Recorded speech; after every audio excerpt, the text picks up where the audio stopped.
You ready to go? Yeah. You gonna start or I'm gonna start? You can start. Okay. O nosso código Inglês no Cru Podcast te dá uma aula de graça lá no Cambly. Bom, o que é o Cambly? Cambly é a plataforma de inglês que a gente ama, inglês online, com professores nativos de língua inglesa 24 horas por dia. Bom, a gente sempre fala que não adianta nada vocês escutarem a gente aqui. Quer dizer, claro que adianta, né? Você vai estar praticando listening. Mas, se você quer se comunicar e começar a falar, sim, tem que deixar a vergonha de lado e começar a praticar a fala pelo computador ou pelo aplicativo, onde você quiser, como você quiser. Bom, todos os professores estão lá para ajudar e existem todos os níveis e muitos também falam português, viu? Então, olha, Inglês no Cru Podcast te dá uma aula de graça. Vai lá no cambly.com ou no aplicativo do Cambly, se inscreva e é isso, tá bom? Bom, eu não tenho mais muito o que falar para vocês sobre isso, porque vocês já sabem da nossa experiência pessoal e opinião pessoal sobre o Cambly. Aqui é uma junção de duas plataformas maravilhosas. Então, agora, on with the show!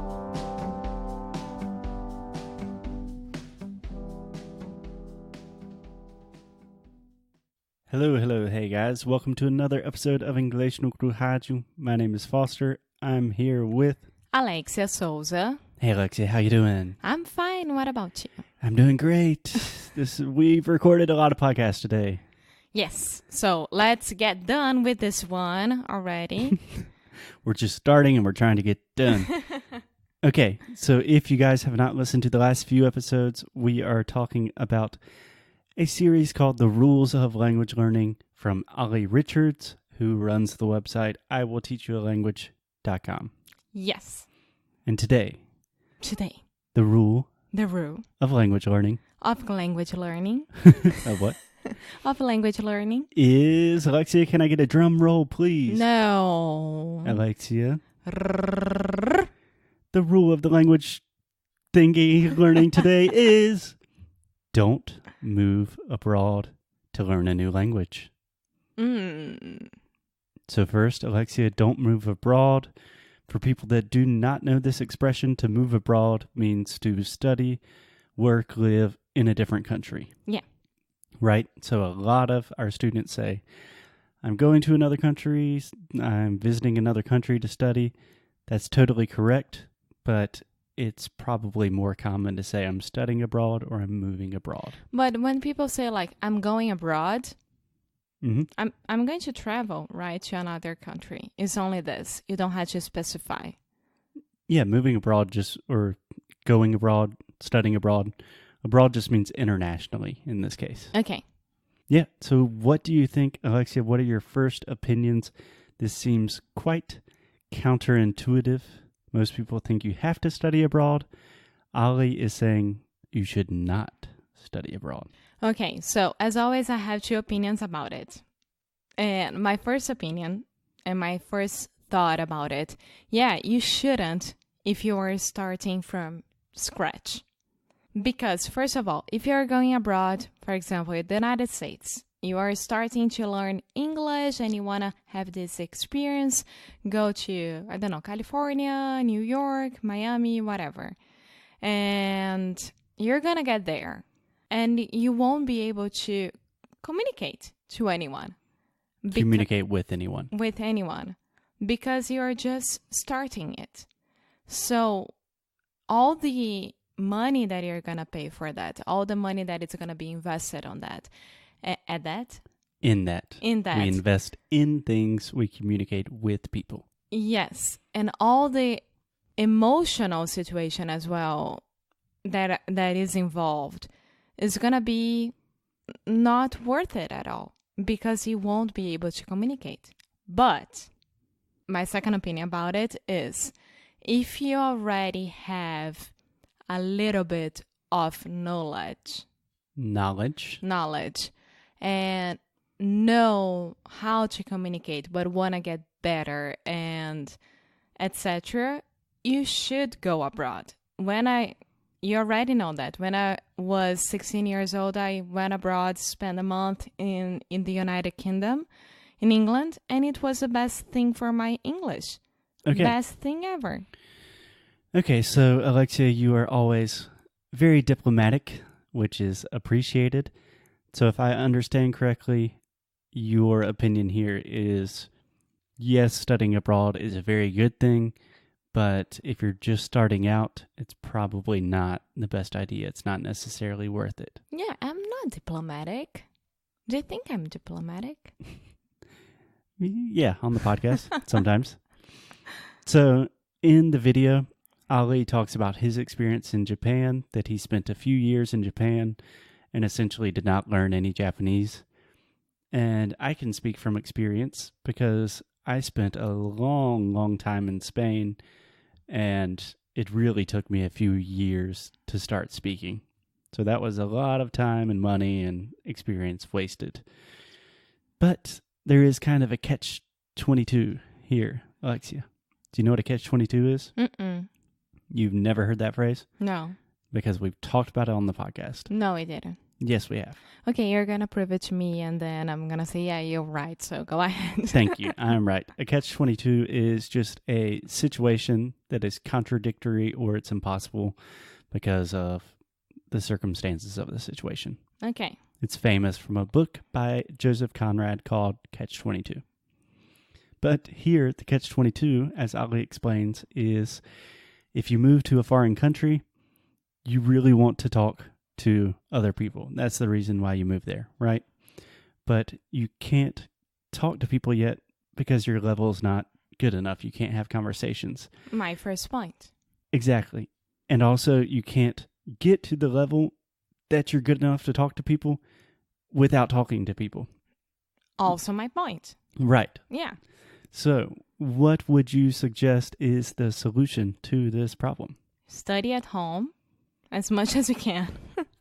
Go to intermediate level, and then you can go and have an experience abroad because you already know how to communicate, and you're gonna to grow up a lot and understand better and like adapt your communication and moldar sua comunicação. Yeah, so I completely agree with that.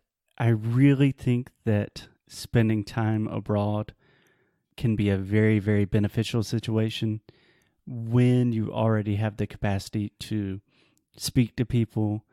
You could potentially make friends in that language. For me, the most important part is if you are dealing with an emergency, if it's yours emergency or someone else's emergency. If it's your emergency? Yeah. For example, I need to go to the hospital. Do I know how to deal with this situation in English? Do I know how to have a conversation about it and ask for help, understand the doctors and knowing what's going on around me? Like, even if it's a normal situation or a very, very bad situation, do you know how to get along with that? This is my first thought. I couldn't go to France, even though I know French, because I couldn't know how to ask for help. Yeah. So if I don't know how to ask for help, I wouldn't go to France, right now, to study abroad or to travel or to work abroad. Of course, to travel is one thing, but yeah. So my personal point is that. I think that's a valid point. So two very, very common mistakes that I see a lot with our students. Number one, people go abroad and they only spend time with Brazilians. Yes. And the reason they do that is because they're not comfortable enough to speak with native speakers. So normally you have one person in the group that is comfortable enough to speak with native speakers, and that person's kind of the leader of the group and no one else learns. I don't see that situation happen too much with people that are really advanced. They're confident enough to just go and travel by themselves and make friends. The second thing that I see a lot of our students doing is saying they wait to really start studying when they go abroad. Like people come to us and they say, hey, I'm getting a new job or I'm traveling to the U.S. next month. So I really need to start preparing for my trip. And I want to say, like, we should have talked like a year ago, you know? So those are the two most common examples of people really not taking advantage of this opportunity that I see. Yeah. Of course, there are situations and situations. Maybe it's the job of your life and you need to go and you're going to do everything in your power to speak English before you go there. And there are different situations, but in a good world, the better world, and the perfect world, I would say wait for it. Go when you are comfortable with your communication and when you know how to ask for help. That's my point. Yeah, Olly even mentions this in the video that if your reason for moving abroad has nothing to do with language, then that's totally fine, right? If you're going for a job, you probably already speak the language somewhat, or you're going to have a lot of exposure very quickly. But if you're going for a family member or something like that, that's a different thing. But if you're going to improve your language skills, then you probably will have much better results if you do as much work beforehand. Because if you think about it, if you can't really speak, let's say I'm traveling to Brazil and I don't know any Portuguese. Do I just arrive there and try to speak with people on the streets? And most people are just going to want to try to speak English with me because I can't speak Portuguese. So it's a lot easier for me just to go on the internet and find a tutor or a language partner, someone like Alexia. Alexia's pointing at herself. And just practicing that beforehand. And then when I get there, I can actually have those conversations that I already practiced. Yeah, exactly. Cool. Okay. So you agree? Don't move abroad to learn a new language? Yes, of course, with those situations, yes. Yeah, I think there are many reasons why you should move abroad: to improve a new language, to perfect a new language, to have new cultural experiences, to learn more about the world. But if you're only moving to learn and you haven't started doing anything beforehand, maybe think twice about it. Yeah. Cool. Okay.